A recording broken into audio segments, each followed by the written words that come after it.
Abono 9 Peace 104.3 FM Sunigana de Shimaima. Yamamunina Junonsia Kasiebo de Ababeshano 9 no enam Afcon. Ekoso enti ene Breno Swa de esumo. Kasiebo esainam okay 101.7 FM so. Nate 100.9 so wokumasia. Eye hello 101.5. Radio stations ahudo wogana haniamono nebebro woha. Ene Kasiebo enam so social media platforms ahudo. Facebook Live ye Peace 104.3 FM, Facebook Live your Peace 104.3 FM, YouTube Despite Media. Na nsama ye de sumo ene no na de mo akotene bi ene se edom kuma wo mahye bedwemba no dani Dr. Ato Forson de ato mampani His Excellency Nana Danko Akufo Addo anim se na mamum no won sesa na ho kakrate sa bosoma kotere if se ahokyere kese ene adesoa eda Ghana for so ebesika semu a. Our country is not sitting well in some of the things that we do. And just like Parliament has reformed yesterday, I called on His Excellency the President, the Vice President, to also reform their government. Because Ghanaians are fast losing hope in our democracy. Emrashebejan apam fomo hwe tutu sikasem wo so mo ba betena se no mo tufo kwan efa so gebosia wo Ghana ha ne de anamon tutuo ene anamon sie no so akoyie empanifo da Progressive People's Party no PPP se wo hwe ahokyere ene abenedi ene nam Ghana mu se de amonyoko NPP ne NDC for the maye no a sa bre se wo pe party pa ebetimi ama ye gina ye na so ene ma agi nsemu no a eye PPP amonyoko no. It's yen, yes, or there is the same. Obem change is a match. If you ma bawa betche, ma want to one ya, one cock, no, before for some brat, no betche, ma onoso obotum. Why? Ghana National Association of Teachers NATFO say organized labor ejuma efon kabomukuo a omokeka won ho asieni no maye ye kire edietia vatia eye ohanchemu dunum 15% da electricity so no wo mo boabo mo ho na wo no wo aka bom ayesa oye kire no.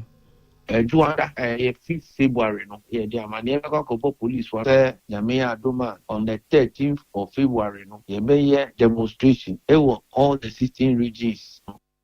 Ansuye Shangumesuan Soye Ministry of Education, Wamu de Jumedia Bia Betimi Abua Suku from and Omo Suku Wamu Enchano, ye betimi atro madio no betimi atwa o madisuan so. And Sempi ka we no ho ne de so moseka sebo ewo Peace 104.3 FM so. Yeah, the asida Emma Osons chemist or the Osons Garlic Capsule Sabeja so Ghana network papa na obia kasa was so mona sika was so browser was so ye MTN everywhere you go. Kwa woton fie niema TV fridge na eboa ma fie asetena eya ahotoso eye high sense Ghana papa na ebo ne so ye ohunam dodo a eye Aiming Scientific Herbal ni Alternative Medical Hospital e na obegya yarehwe na emom se wo mpesa wo be yare dia wo be nunum posini na duro no imboost herbal mixture se wo pe energy drink ya wo ye adwuma bra wo ye boho na wo pesa wo hye wa ho odin ni mu kena eno a any blue jeans energy drink eye budget cash and carry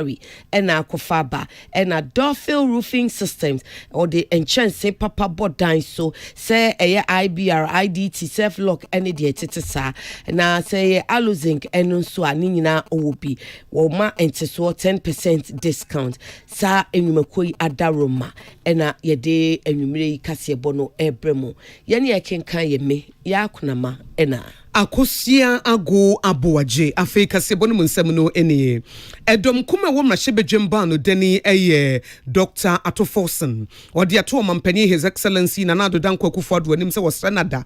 kwan wo fa so ebu oman ne style of governance no enka wonna na ho te sa bosoma kotere won sesem kakra efise won mahina kromu a won mo fom na ahokyere a abaga na foso no sa wo hawo no enko fom kakra enti won nsentwofo ehia ebra mahye bedwampanifo ene wo mo nkomo no efa wo munhie mu a edikan emfiempinu ne aduonu 2024 first meeting na emrahye bedwa no ehia no se se wo hwa Ghana ha babia bedru bia obi e kasa e de fa ahokyere ho eno nti sa ahokyere ne sese mampanyi hunu se ede no betimi ayede afa ho na ade so bebrebe a eso Ghana fo ye komu ebuo no ye ho behe ha ye kakra. Members of Parliament will do what we have to do right in making comments on the true state of our country. Our country is not sitting well in some of the things that we do. And just like Parliament has reformed yesterday, I called on His Excellency the President, the Vice President, to also reform their government. Because Ghanaians are fast losing hope in our democracy, and we can't allow this to happen. So we also have to reform the way governance is done. And I use this platform once again to call on His Excellency the President to reform his governance style and reform the way governance is conducted in this country in a way that we can get the confidence from the people of Ghana so that this democracy can succeed. That is exactly what I want to say, nothing more. And we'll use this meeting to debate the state of the nation in a way that the people of Ghana will like it. There are a number of bills, a number of business that the government will bring. I can assure you and the business community that will do what is right in the interest of the people of Ghana in a way that we can build on the growth we've made so far. Na Dr. Atufonsin ebewie no se dodoa memu adi adwuma eye democratic practice no entokro nim na ye bebre wo mu a esese ye ho adwuma se de be ya edi yedie ebebre wo manfo.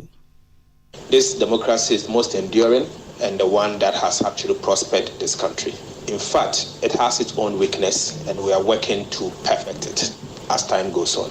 You can agree with me that yesterday we introduced a new standing order. And as part of it, there's some major reforms that Parliament, through the Speaker and most experienced people like my good friend and colleague, the Swami Messi, has been introducing. And I'm sure as time goes on, we can only improve. And I'm a student of continuous improvement. And I'm sure over the years, the work of Parliament, you can agree with me, is evolving and changing and correcting itself. We are aiming for the best. We are not perfect. If we get something wrong, obviously we call on the public to correct us. But we are here to help this democracy to mature. And in Africa, Ghana's democracy is one of the best. My plea is that even us, as members of Parliament, we should be sensitive to the needs of the public. Dr. Atufonsin edom kuma wo mrashebedwemba no deni no wono na wone mrashebedwafo abedwafo na afesu nsentwofo hia ya wo kire na dwene efa niema ekoso ewo Ghana ha yen sentro ni Emmanuel Akole ene William Gintu ene tintim edebesom yeyi Yeda ye ho ekonsem fufrom wo mrashebedwafie ho a ebre mu no wo se wo hwe se wo benya aginatuku a wonom dia ne se wo behwe na wo mu ebehwe man sikasem entotoye enti ebe committee a wo mu de no ye economy nko a wo mu bede wo mu ho na wo mu dwumadie mu no wo mu bema mrashebedwafiefo afutuo afa eye sikagegye eto botia bro ni ade evise mrashebedwafiefo ni wo mu nyina na ebi a wo mbrofo no wo mu ye economist ni bi okọ school se media mikodi nkonta mikodi sikasem totie mikodi sei ebi mu ya lawyer fo a doctor fo ni ade nti se banu sikasem se bia ye hihye to bia ba ananso se aban kwaje bosia bia enu sa ne ya na ehu nimde no ya na ewofom enti wo se wo enhihye foforo standing order foforo wonum de be ye adwuma afi asetene mu no wo mu ebenya sa agina tuko no a wo mu de ane se obetu afimu ne fo afa niema etesa ho domdodo ba no dani won nyamfo say mensa bunsu and wodi we eto emrachewedwafie nsemtwofo anim. What used to be called the standing committees now select committees. So that is a major departure. And then we have also added some new committees. For instance, we didn't used to have a committee on the economy. We now have a committee on the economy. And the reason is simple. When we contract loans and refer same agreements to the finance committee, they will come to us with a report on the goodness or otherwise of the facility. And usually they relate to the terms and conditions of the loan. The impact, the payment schedule, and the impact of the loan on the economy, they don't report on. And we felt that no, we need a committee on the economy that will dive into this, even if they don't have the competence in its entirety to so advise. They will engage experts who will go into this and then inform Parliament accordingly. na owura say chairman sabon susan e de kan ho se eba se aban e de to bi abeto wo mu anim esese wo mu bobo ho esese wo no hwe na wo mu agitumu a eya na mpem bebre no se de omanfo no ne emranche dwafiefo ni bi twisu ntonto ne ho tweka no ase ya na ehu nimde ne ntiase no e wo to ne gigye ho no e wo fom enti bibia ni ana ebehia se omanfo benya abotre na wo mu atie die enti aban de etuo bi sa ne nyigye bi sa eba na ama wo mu nso ahu se nu en wode eyo man no wode chechiro man no ama oman no so afa ne ntuma pafra enti ono de akra de o sensusu sesenka ebeya ebre eti sa mu se aban de tuo bi eba no ehu behia sese woni mrahye bedwafiefo kasa wi a mrahye bedwafiefo no nso ene wo mu oman no bi mu eyeye empanimfo mo wo mu pasua ne so no nso enkasa aban so ne wo mu nkasa na chese won biebie niema ni so emfa nkyere wo nom enam so ama wo mu ahu se oh ade we ya eba no sei na sitie enti ebeto budget mu a enkoyi asem foforo assessment. But we are in an election year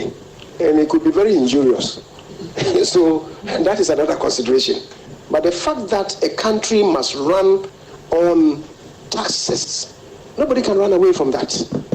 Maybe what we haven't done sufficiently, which I thought we were going to continue. Unfortunately, this year we couldn't continue. Previous year, before the budget came to be unveiled in Parliament, we had the Minister for Finance engaging us, the leadership, to give us a bird's eye view of what he intended to do. That is with the engagement with the IMF. And then Parliament also told them our own perspectives going forward. Many of the things that we discussed were incorporated in the budget. That was last year. Unfortunately, we couldn't do the same this year. Edom dodo ba nu dani wo mrahye dwafio no nyafo say chairman sabonsu ne etene nkano na Emmanuel Akole ni William Gentu ene chrobai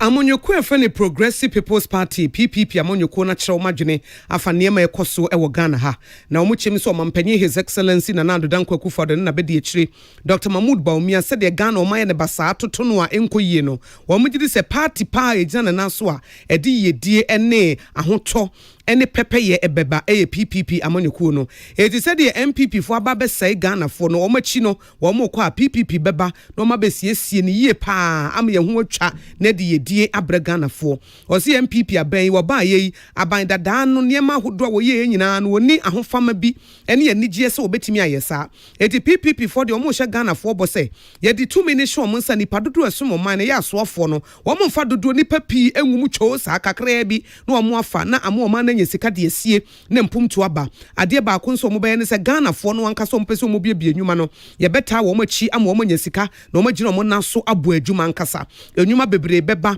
aban beta wo machi nti yentimi emma wo mudwumedi a wo ye no ento ape national chairman na se dwemtene ma PPP amanyuko no na no fori wusu wo ye nsantwofo nhyiemu eno de nsami eto paso twe na basa ne sre no se emfie nwotwini se wo hwese de Ghana mogesi 2 ye wa mamu mu a na PPP nko na mogya no betimi abehwe na eto atwa na Ghana ya brankasa ne ma hye so operation a efri MPP ni NDC foso abreye no Ghana fo yemfa ye ho adwene efse wo kwa aware bone na se nkoyi a na wakwa aware papa eti ye ware NDC ye ware MPP wo munyina amoa ye wo mama ya tete se kontebe eti PPP ene ebe ye Ghana yi.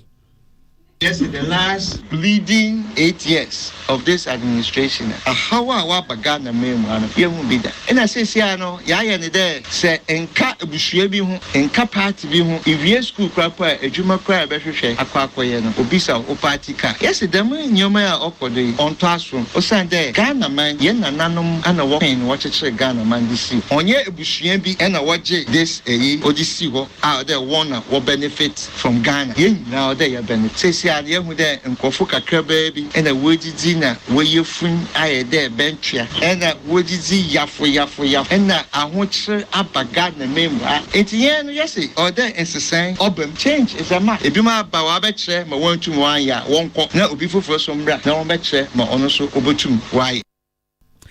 na no for it to aso no se PPP wo mu de nyina so 9 na eba eye 4 pillars ene se enema eye Ghana dia no wo mu be hwa so ye stewardship no enwuma suan so da wo makoma so empom den da wo makoma so ena nyuma bebre a ebeba no eno no wo mani so ade hunu kase a obi biara wonim die ye de wo be wura mu ne titru ema ene emabu no. It is a PPP, developmental process agenda, for Ghana. Can't 1 year free SHS, walk off borrow this concept. 1 year, one implementing ye. And that means that I don't crapono, or 2 million ye. And to that, near Mansacra, near Ship, near Pacific, near Shapaya, be implemented as in ye. And to honor Nayan Yajinado, and Nayan Casa, and there, look, Obianya strong, Obianya courageous. In yet dictatorship time. Now be assured there will be now what can acquire or there you both there who there and for waba shruwanka wada mayen or ye yesterday there yet tread they make sure there Ghana obey crap.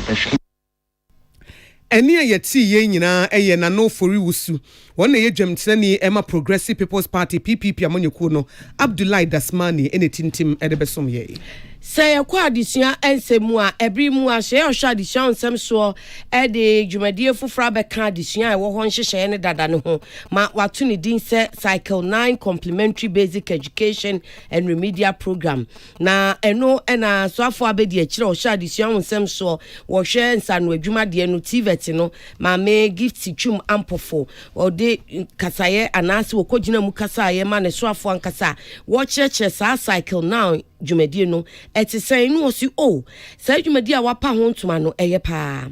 enkwada ni bi onu mu amfiti ase ensohwe no wantwa bia na bibi na be ha no kwan so enti BC no wenhu so ebasa obeden kra na watoa so na wanya sa FSHS no so emfaso enti sa cycle 9 no a waka ne tintintin ti a watwam wan se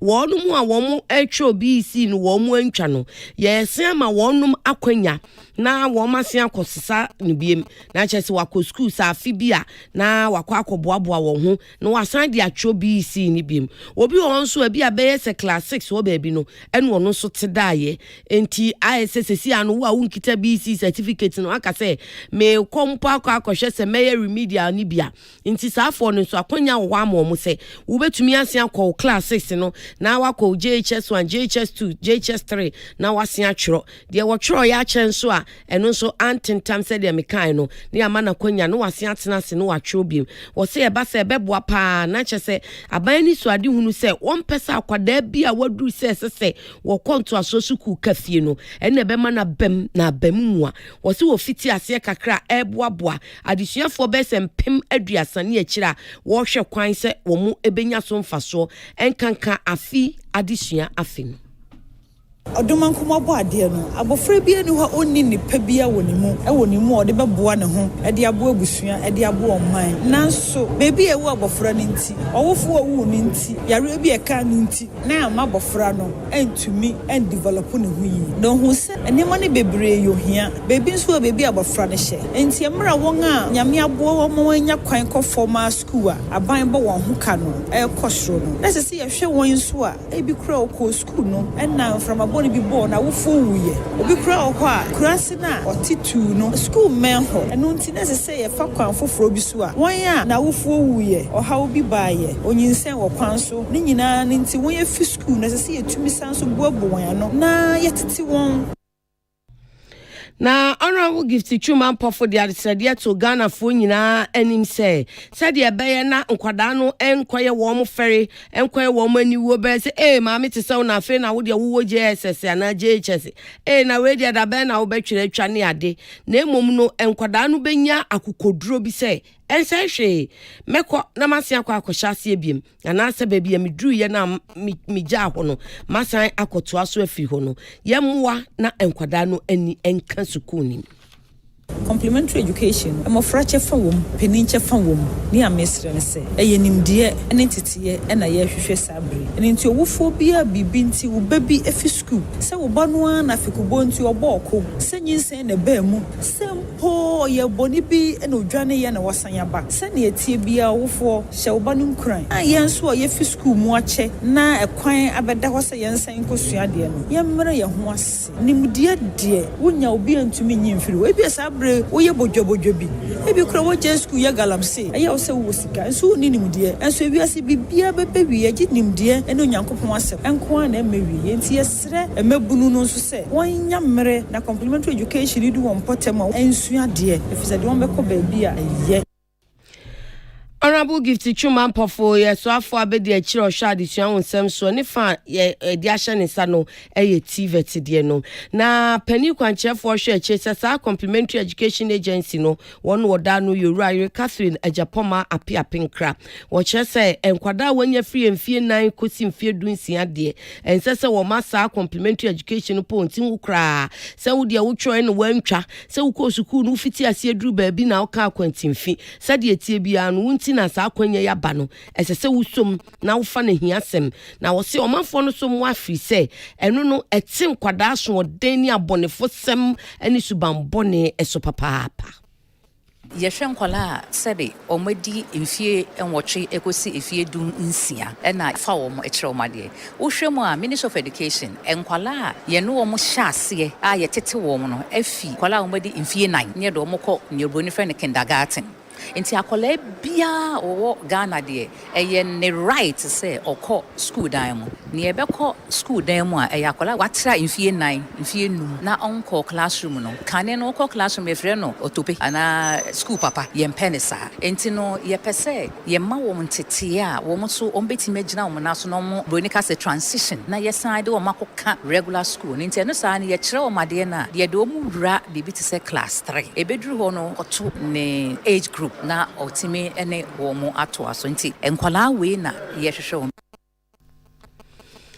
Alright, Catherine Ajapoma apiapinkra wono ena wo hwe che se pani kwanchefo a woda complementary education agency no ano Portia Mensabonsu ene chrobai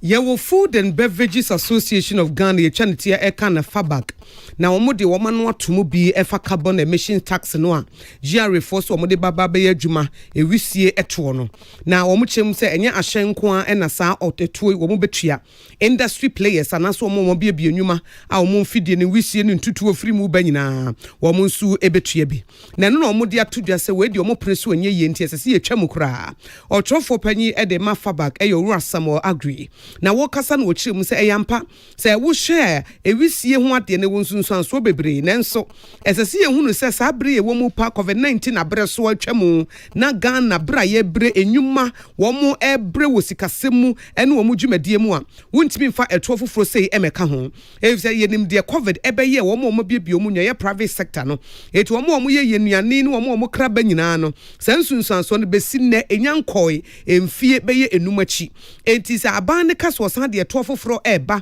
e defansunsuanso a pollution enya wo mu enwisie ne yade a na ehadwene na mo ba bi esesa ban de nani ehwene se wo mu tu agudie ye illegal mining ne sa galamse efo dwumadie no eno ne ka ho na nya nsunsuanso bone pa etisi ye pade so bi akwakoso wo bi na wo bi akwakotua tax no a enya sa enwuma no ene a driver for also our current setup now. EPA subcharge every company in Ghana, industrial sector, and even any commercial property. That's for yes, you are polluting the environment. You pay for EPA for the emissions, and then when you do the installation, a facility in Akan, they come and take exorbitant fee, which is so high as emission charges. So you pay all these things to EPA. So we don't see the need for you to set aside all these things and then expect that we pay on a separate account. If there is anything to go by, then we need to consolidate all the taxes on emissions or environmental pollution. Once we do that, then we can know say they are separated tax rates, but we don't have to be paying the same taxes all over. Orua Agri eto so biem no se afibia Environmental Protection Agency EPA for womo di etuo bi ka ho omo je charges bi na sa charges na womo je na fa environmental pollution na wiemu enema ekoso se bi entutuo ne yawisie ne ade no emission de eka ho eti ehun hia se de emission levy esa be ka ho esa bebu omu kom ye chese kanu ama ebinom akoswa eyisu polluted cars na it is the best thing to do is to recall all cars if it's a problem ya masa cars no and say manu roadworthy net amane ko omeko ye juma album say onam kwano so a wusem kwa na friend years of mu na eba say na obi aka no am say no kwaso an but e fenche mu no ekwachi say na be ya better supreme na say na etidie ay ka say ebetia emission tax already no each about 3 or 4 different tax water near no if you know what set aside then we are paying almost about triple taxation on the same issue because one thing here industrial sector and because factories need you on more it's here as much as 30,000 a year. Any ayeti ye owura Samuel Agri wono na ye trofo panyin Emma Food and Beverages Association of Ghana enuane ne adokodoko de wo mo nkabo mukuo eno no wono ne kasa ya sika eyim e de amaneboyi ebesom ye ba ko so a no so ekuo foforo ani abre wo ho pa eye enkane abo no a eto eda so no wode ohamuchemu dunum eba beka 15% VAT no adwumefo nkabom ku hoduo ku batan tu sida wo ma no o mo se aban we de ye nte ase ya aban kra se o mini cabinet ko hia no ya twe asensen nanso ekuo bi te se na te se wo mu de ba bi o mu gina no wo mu gina efisa aban no wo mu ne no enyan se wo mu nya so ya te no wo mu kwatwese a ade be che no be hwa ne se ne na enam kuntunanse na ade no eye adwuma enti enye se wo mu titi bie no se aban se watwe asan enti eno ano no enti wo mu so jai wo mu hyehye se nko be demonstration no na atefo se ebe basusum tumawia ko wo mu ebeye na atechofo pani Yowura Thomas Musa and one peace kase and watch mu said demonstration e de enye se omo ye no nkran hanko a wo mo ye no Ghana fana nyina efisa asaban no hye wo mo adufo mo mete wo mo enti sevat we sa be kan wo de ne no wabo wo mo abra wo mo sunkra de be mo mo agya ne se obehu saban se mayi afiri ho a wo de krata beba beto so ama adi adanse elected they come by a catcher by say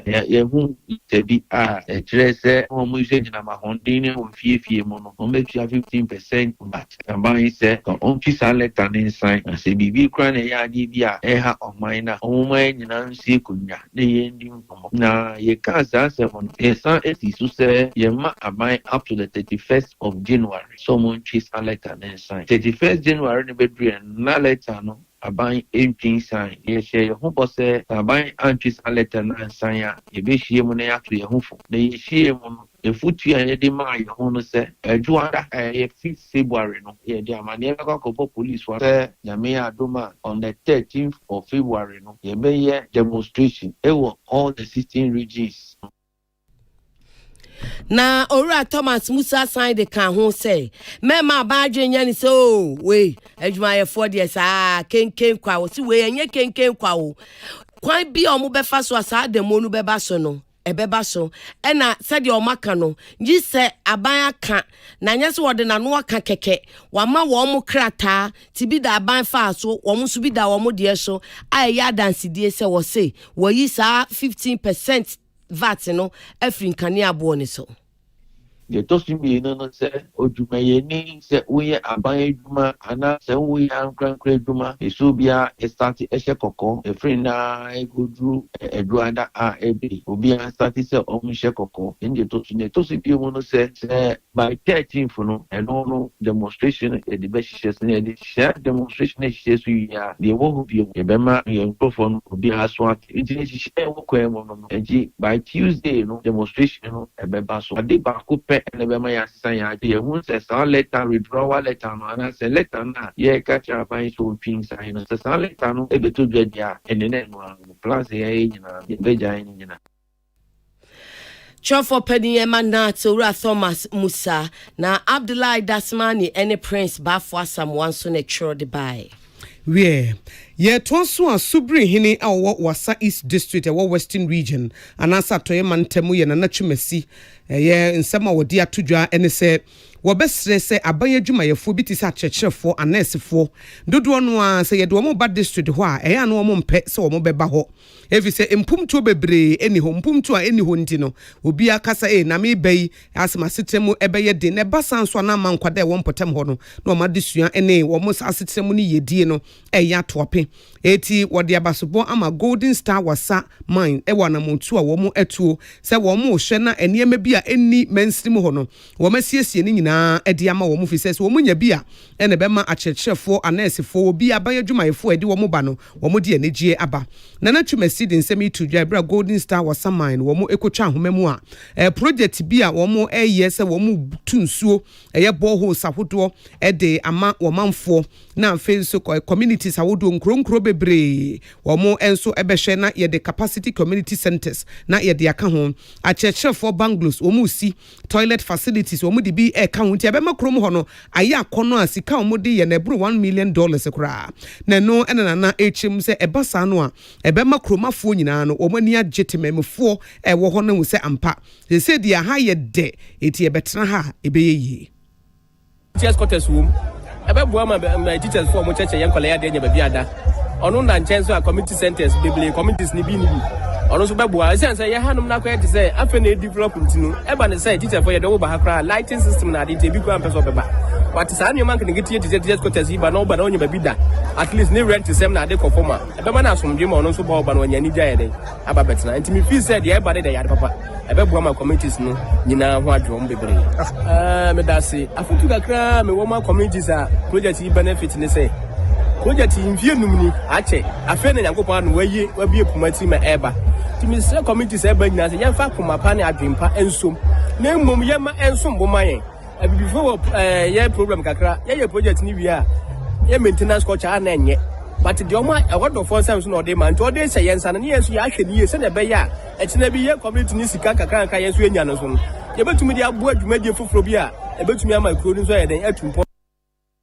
nana twumasi ampako a wono na eye subirehene Wasa East District the Western Region ene kasa wo wie na Managing Director Emma Golden Star Wasa Mines Ora Shadrack Ajete eye Ajete sowa ono nso kasa na wo kyerem say investment to ma ye nyina ne say ebema impumtu a ewo krokesi mu no ene de ewo kroketu mu no na ayepe Jumadie no ye school teacher quarters say ye teachers quarters ama communities usha community say who transfer teacher be fi Accra and Kumasi abdemo because what in Accra and what in Kumasi no or back sa community say no who share ya internal teacher no na resign nti say ye mu teachers no decent accommodation na say na ebe ya almost omo ba who do mum nim de ebe boa school kala no so be yet na ya dey education no nti ye share ye no ye be yin teachers quarters ama communities no ti na ye see teachers quarters and most of the communities in let us also very necessary. It's also very necessary. Communities be almost so no it is sabi obi try to find out obaha and so no maybe what na let me use Accra na Kumasi. Afutuo we nyina efi Managing Director ma Golden Star Wasa Mines Ora Shadrack Ajete sowa wonne kasa yemfa mpumtu a womatwa homemu a wo mo beye ede abo adehye a wo ho nyina na Wasa East District wo Western Region no mpumtu esane wa Wasa wo egu wo monum apia dankwa Rock FM ene de we ebesom ye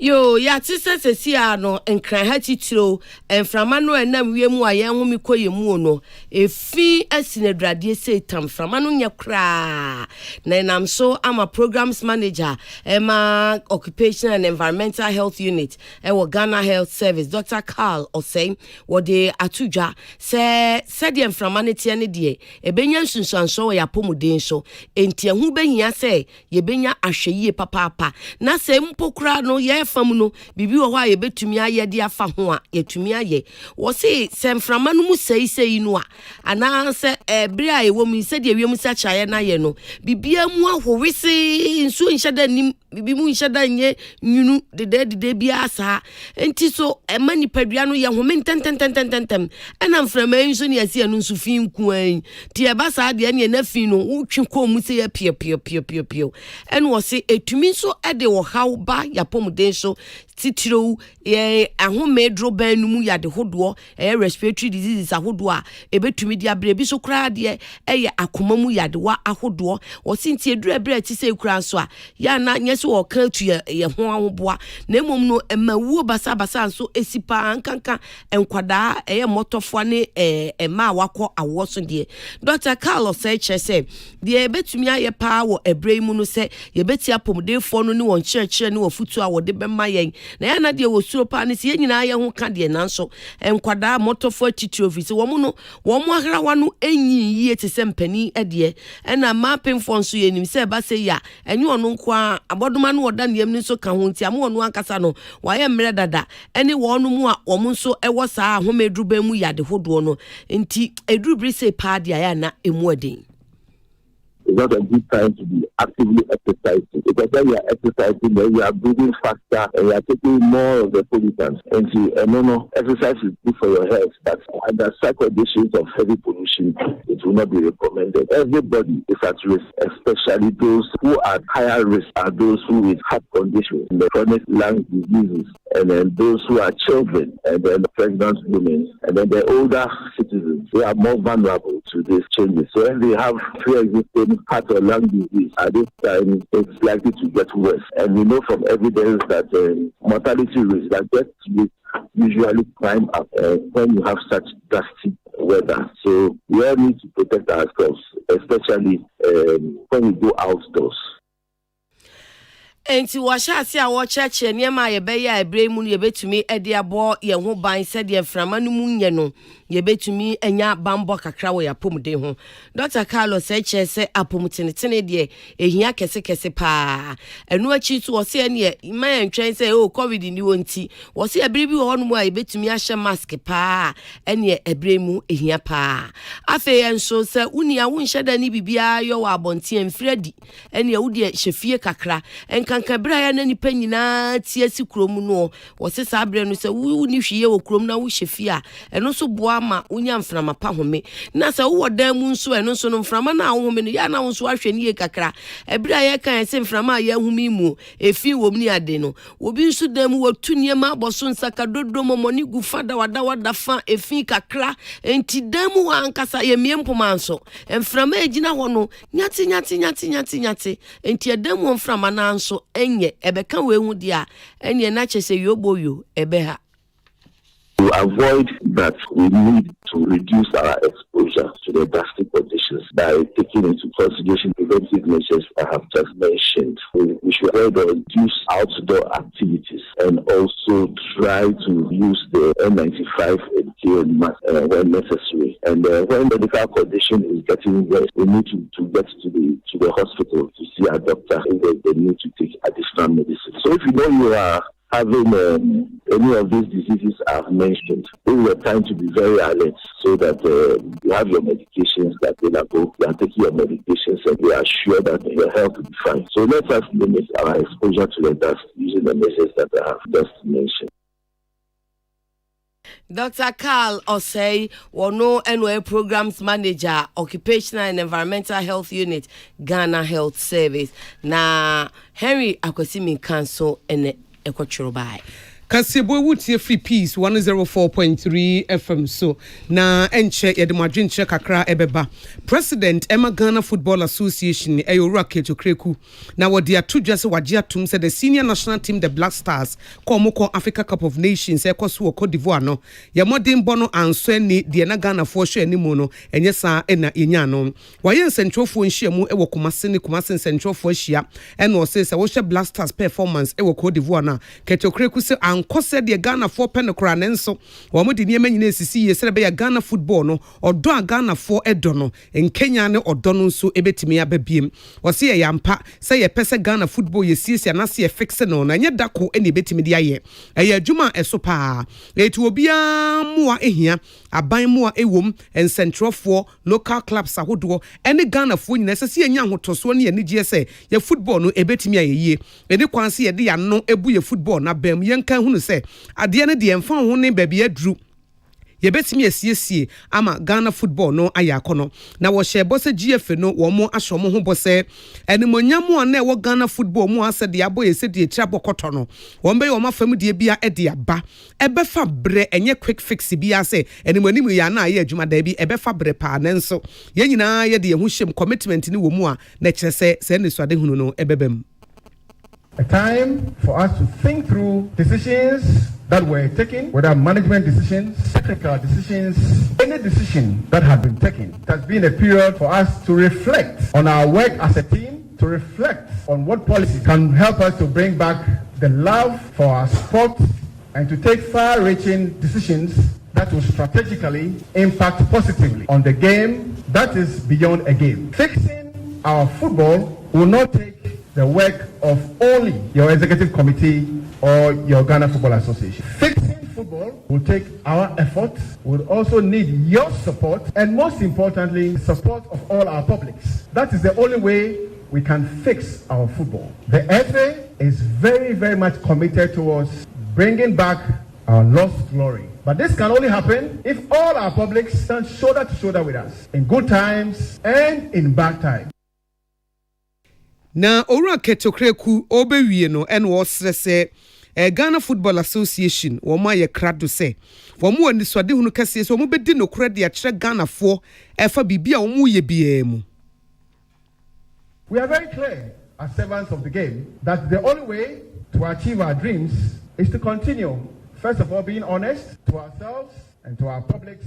and to continue in the way that we have already started by investing from the very basics of our game to the top level of our game. If we want our Black Queens to be successful, if we want our princesses to be successful, if we want our football to be successful, if we want our Black Starlets to be successful, the journey starts from the very foundation of football. Na di odi chat wo kran ne se association no wo mo pese football e de wo fom no eye grassroots no investment ni timi gina na so nti wo matoto footballs be $100,000 a wo mo di ama mantam ni nyina dunsie ni nyina se wo mo emfa enye adwuma.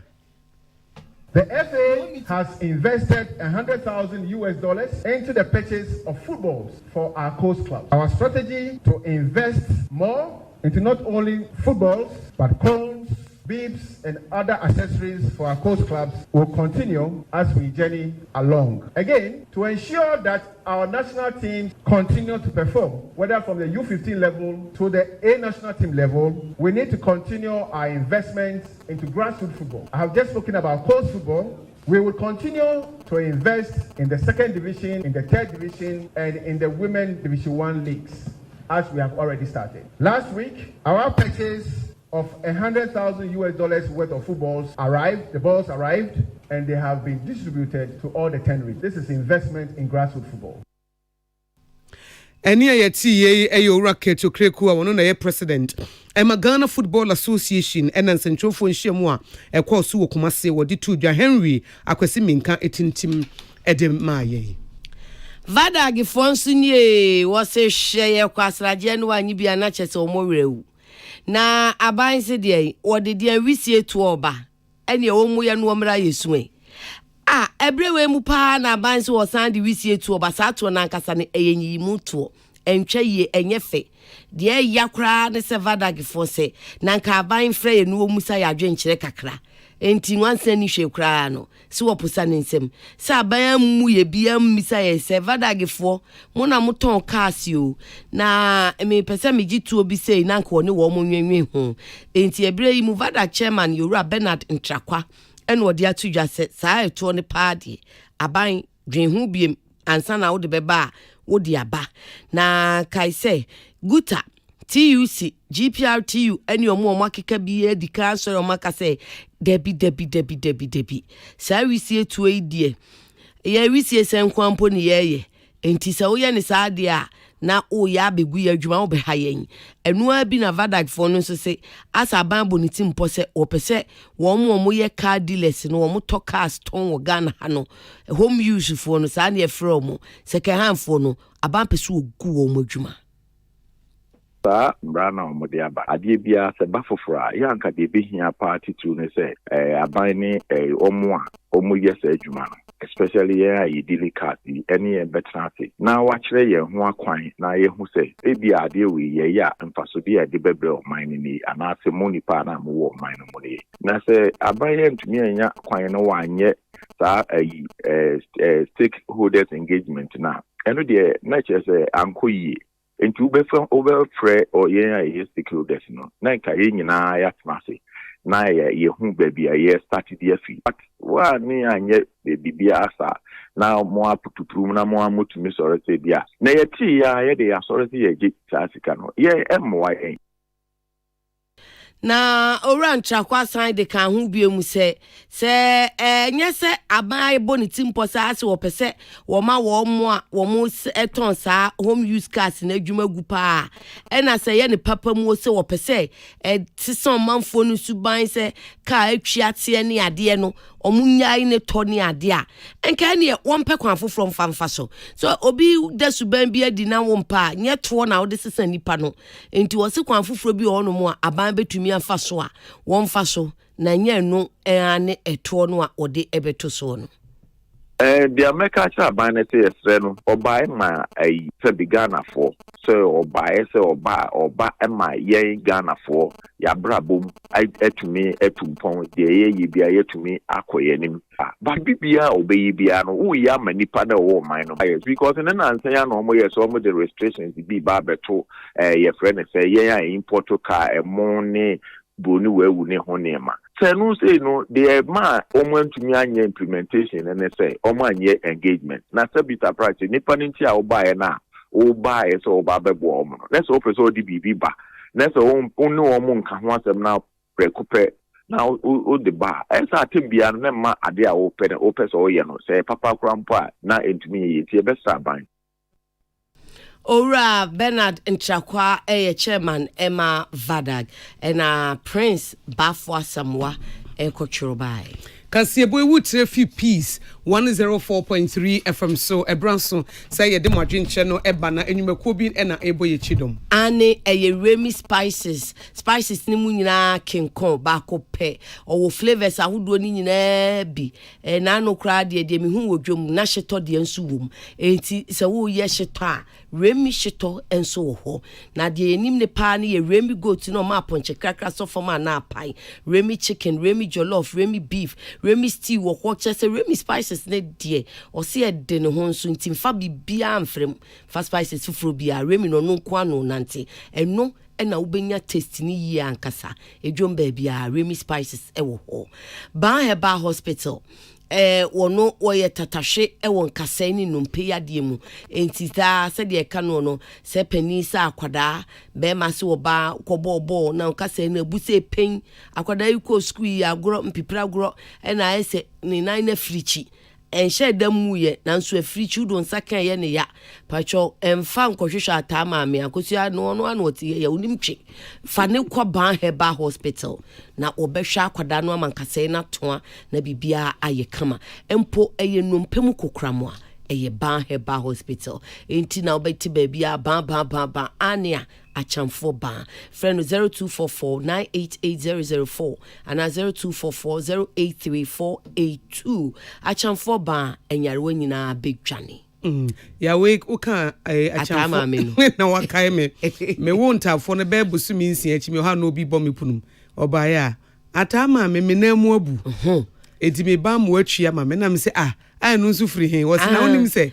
wo ntafo na so bia na mu bu ana ne nsam bu a onam se mpatwe ne de manko hu sku atama me wodi ko atama me ama na atwia ma enam se no manko hu sku na me ma me so anjira me bikura wo ma me wono wanwata enti obe de akire enti ne mo be ko ba achamfo ba ho enam se mo ko achamfo ba ho na wontwi mu ma mo na me nya nkasa ho adwuma ena me nya nnompe ho adwuma na adwenche kakra mo dia fa Facebook abreye no fantastic Wilberforce Seshia somewhere so and or say emission tax VAT electricity tariff e-levy COVID levy ni nyina free ho na Ghana fu bu ofu papa enya de aye pesa ade no ena eno achi no correct score Zakaria Sunyane no se Baumia o mampanyina be de His Excellency Alhaji Dr. Mahmoud Baumia obekasa ene de no watchron nsem bebre we de chance we thesis na memfa we ba ko bi nka ho na yenhume so enkomra rock asare esenso o hweye enti yeda se wo hweye yenhume so ye ba ye beto so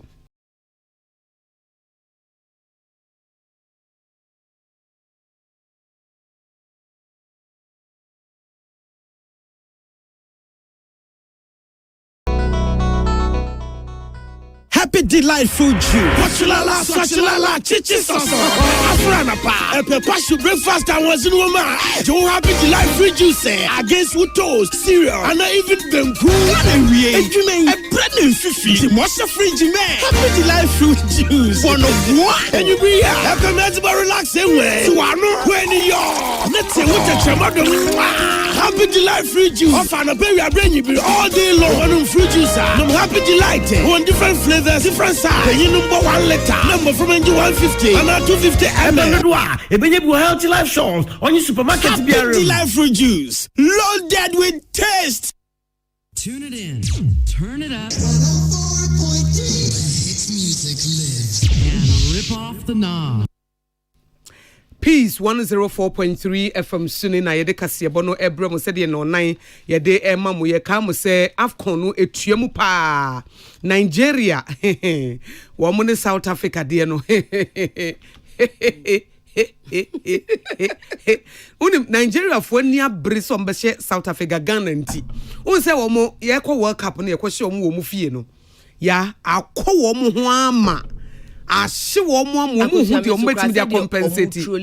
eh South Africa for sure mo anka ba Nigeria for de o mo ye nuanom eti mo ye o mo huru ye ba ye nta wo machi na o mo si so o mo weni esika no be nya fribro o mo de baba beton Ghana na o ma ye na se musumu huru wo mo 37 state of Nigeria na no abai we eye kukaton ya mo di huru Hilda mo si Hilda aduane no ye crutch fo aduane na o mo aduane papa wo Ghana eti Nigeria for de so mo ne Ghana de ye nuafo ye doye ho aha enti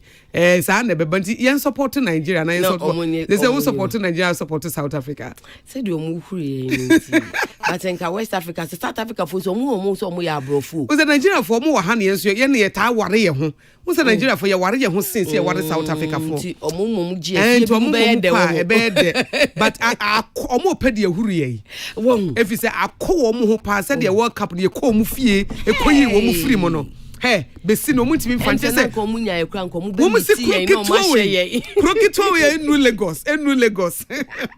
omo Ghana ai eti ye hwe animu na nsema ye de esum enumre na poso bi ene se minority leader wakasa Dr. Atofo Senachre mu se omampani His Excellency na Nado Danko Akufo-Addo na memu no wonse semu kakra emrahye bedwafo apamfo mo hwesikasam so mo ba behia no mo de futu ama kwan ye fa so gye bosia ho nhyehyeye nyina empanifo da Progressive People's Party no PPP enso de atodwa se Ghana NDC ne MPP de cooperation mo ahye so ya bre o mama Ghana titise kuntebe yama PPP for emra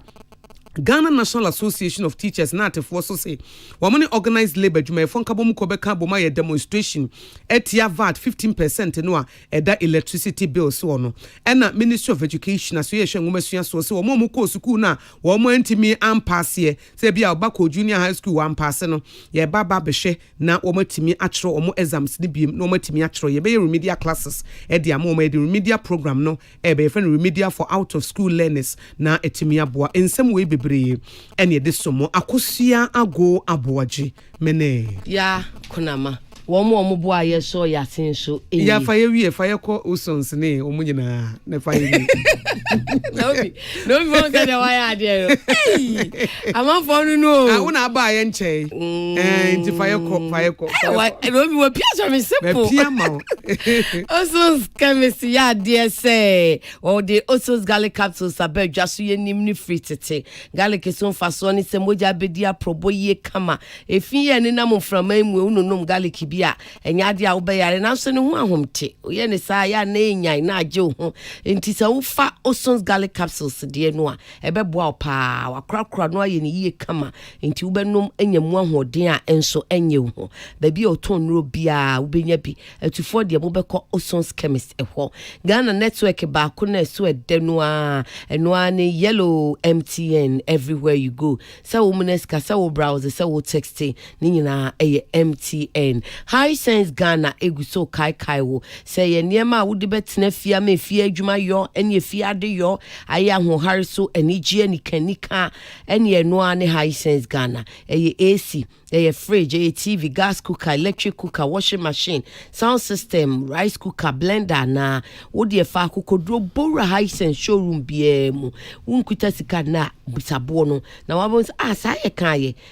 everyday prices for everyday people. Imbu seba Miss Chapo sinina druno. Yes say washada CC ni dino credit wa dance imbus wasiesie ama ose emwa na empeja ni peduano omwa omukutia yade no na madane da wanya hoden kama enu nti se syphilis bi na ha ogono bi white pressure ulcer stroke anasisi yade bi onso awonyare so nti apo why say boho waposho ye wo ya wo benunum imbu seba Miss Cha wonnom ne se wo sori de eyefua baby eto nro bia wo benya bi ewo ho etu phone 0540 710 113 and 0246208496 yade na nya bana kan wato hono de emfa nante bebre esa na wo soro yade no na fe wo de achia che na fe wo de be yese ye masai nko enye eba ya no akọ aiming scientific herbal and in alternative medical hospital ho ebremu free medical screening ekoso aiming se kai se oni padua no aye se car na yesi afifufuro mu eye road ena udi ni padua no sisuo no enti kwana kohwe se obesesa wo engine oil so be miemia boat ni mu se exhaust pipe no tisen yo sesi aye wisie no mo si fi nku na jese yemframa no enti odofo ko aiming ho ko ye thorough body check up eye free ko ba ne se yade bia na no kra obem wodro nyi usika kese baby kakra bi framing 02452 75254 and 0244 227192 na se wo pe energy drink anom e de ahyehye wa ho den fofora eno any Blue Jeans energy drink yenim no 20 years ago se Blue Jeans de aboa yen pa adwuma ni bi onu mu a eden nti ya na uhia se wo be hye wa ho den ni mu kina na so enya energy drink ni energy drink ebi wa wonu wie kura no afi wanikum ebi on so na afi de aka wa kire kura no wase an ise boho untimi nya adwuma no Blue Jeans energy drink de wonum ne sa ho den ba yefua na chese wagina wona so na wadi upan kakra enuti nonom Blue Jeans energy drink aduane mu ahoden ro nso de wodi bi ahyemu mase be baby eton nuane ni provisions ni bia ebi ho etufo de monitor budget cash and carry friend 020 812 8190 Dorfel roofing systems enso eni enchensen papa wo de bodan so a eche IBR IDT self lock and step tiles na wope standing seam ena wo hwehwe wo de say steel trusses so kran so a bomodia Dorfel roofing system bia na wo de say o media me palo zinki bi keke o dia wo pese ye dan a wo boso nko a dia kada ahodo size ahodo ni nyina wa akra betumi a kire dia wo pese mpacho me dia me fie no chance ni nyina aka me de ko ne ho enti mayire me ho a metwa kombi pa wo fred Dorfel roofing system so a wo be ya ma wo kama ena wonom kra so san e wo ntiso so nku bi 10% discount bi e wo ho e de emma wo East Legon wo ben Trinity Theological Seminary no ena wo Allied Filling Station echi ho ape 0543 661 716 and now 0243 232818. Dorfel Roofing Systems. When you think roofing, think Dorfel. One more Adaroma and Yedekasi Bono Bremo. Yadamase ama munitia adishi.